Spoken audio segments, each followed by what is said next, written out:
അലൈഹിസ്സലാം ഒരു കാലഘട്ടത്തിൽ ലോകത്തെ ഉന്മൂലനം ചെയ്തുകൊണ്ട് ലോകത്തെ പരിഷ്കരിച്ച പരിഷ്കർത്താവാണ് മഹാനായ നബി അലൈഹിസ്സലാം. നമുക്കറിയാലോ, തൂഫാൻ ഉണ്ടായ നബിയുടെ കാലഘട്ടത്തിലാണ് ആളുകളെ ഇസ്ലാമിലേക്ക് ക്ഷണിച്ചുകൊണ്ട് ആളുകൾ ഇസ്ലാമിലേക്ക് വരാമെന്ന് കണ്ടപ്പോൾ അവസാനമായി അവർക്കെതിരെ അല്ലാഹുവേ ഒന്നുകിൽ അവർക്ക് ഹിദായത്ത് കൊടുക്കണേ റബ്ബേ, അല്ലെങ്കിൽ ഈ വീടുകളെല്ലാം നീ നശിപ്പിക്കണേ അല്ലാഹ് എന്ന് മഹാനായ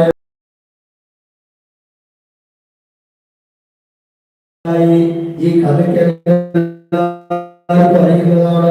നൂഹുനബിയുടെ കാലം കഴിഞ്ഞു, പിന്നെയും നൂറ്റാണ്ടുകൾ കഴിഞ്ഞു. നൂഹ് നബി അലൈഹിസ്സലാത്തു വസ്സലാമിന് ശേഷം പല പ്രവാചകന്മാർ വന്നു. ഹൂദ് നബി അലൈഹിസ്സലാത്തു വസ്സലാം വന്നു. എത്ര നബിമാർ! ആ നബിമാരിൽ നമ്മുടെ മില്ലത്തിന്റെ അബറായ മില്ലത്തിന്റെ ഉടമസ്ഥനായ മഹാനായ ഇബ്രാഹിം നബി അലൈഹിസ്സലാത്തു വസ്സലാം മനസ്സിലാക്കേണ്ടത് ആ കാലഘട്ടത്തിലേക്ക് ഒരുപാട് പ്രയാസങ്ങൾ പ്രയാസങ്ങളും പ്രശ്നങ്ങളും സഹിച്ചിട്ടുണ്ട്. സഹിച്ചുകൊണ്ടാണ് അവർ ഇസ്ലാമിനെ വളർത്തിയത്, ഇസ്ലാമിനെ ശ്രദ്ധിച്ചത്, ലോകത്തേക്ക് ഇസ്ലാമിനെ പ്രചരിപ്പിച്ചത്. ചുരുക്കി പറഞ്ഞാൽ ഇബ്രാഹിം നബി അലൈഹിസ്സലാത്തു വസ്സലാമിന്റെ കാലം വന്നു. ഇബ്രാഹിം നബിയുടെ കീഴിൽ ഇബ്രാഹിം നബിയുടെ മകനായ ഒരു ഭാഗത്ത് ഇസ്മായിൽ നബി മക്കയിലേക്ക് പ്രവേശനം. അതേ സമയത്ത്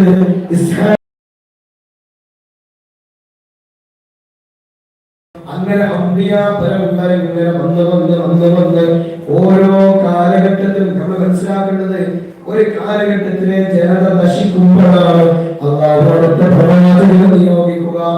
മൂസാ നബി അലൈഹിസ്സലാത്തു വസ്സലാമിന്റെ ജനത പാടെ നശിക്കുമ്പോഴാണ് അവരിൽ നിന്ന് അവരെ സന്മാർഗത്തിലേക്ക് നയിക്കാൻ മഹാനായ ഈസാ നബി അലൈഹിസ്സലാത്തു വസ്സലാമിനെ പറഞ്ഞയച്ചത്. ഈസാ നബിയുടെയും മൂസാ നബിയുടെയും ഇടക്കാലത്ത്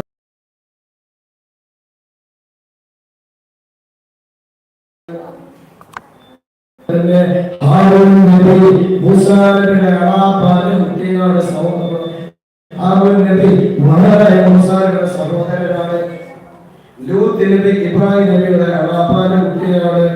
ആ കാലഘട്ടത്തിൽ ഒരുപാട് പ്രവാചകന്മാരുണ്ടായിരുന്നു.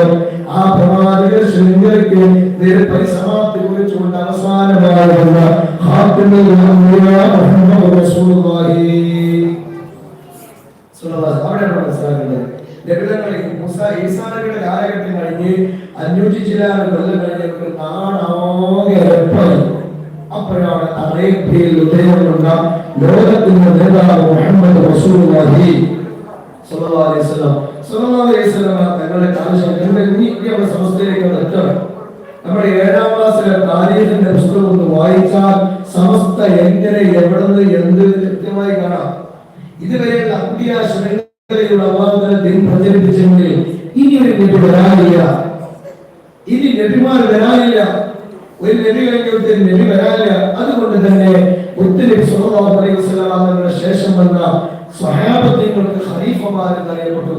അതായത് ഇനി നബിയില്ല, ഈ നബിയുടെ പ്രതിനിധികളാണ് വരാനുള്ളത്. അങ്ങനെയാണ് ഖലീഫമാർ ലോകത്തുണ്ടായത്. ആദ്യത്തെ ഖലീഫ മഹാനായ അബൂബക്കർ സിദ്ദീഖ് റളിയല്ലാഹു അൻഹു, രണ്ടാമത്തെ ഖലീഫ ഉമർ ഇബ്നുൽ ഖത്താബ് റളിയല്ലാഹു അൻഹു, മൂന്നാമത്തെ ഉസ്മാൻ റളിയല്ലാഹു അൻഹു, നാലാമത്തെ അലി ഇബ്നു അബീ ത്വാലിബ്. ഇതൊക്കെ ഈ 4 ആളുകൾക്കാണ് ഖുലഫാഉർ റാഷിദീൻ എന്ന് പറയുന്നത്.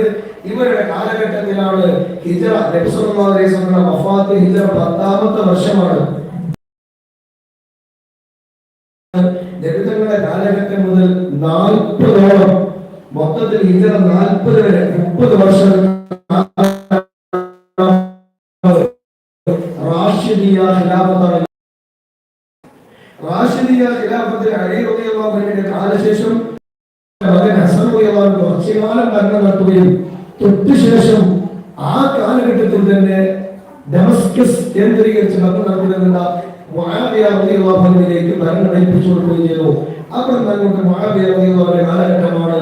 ആ കാലഘട്ടമാണ് ബനൂ ഉമയ്യത്തിന്റെ കാലഘട്ടം, അമവി ഭരണകൂടം.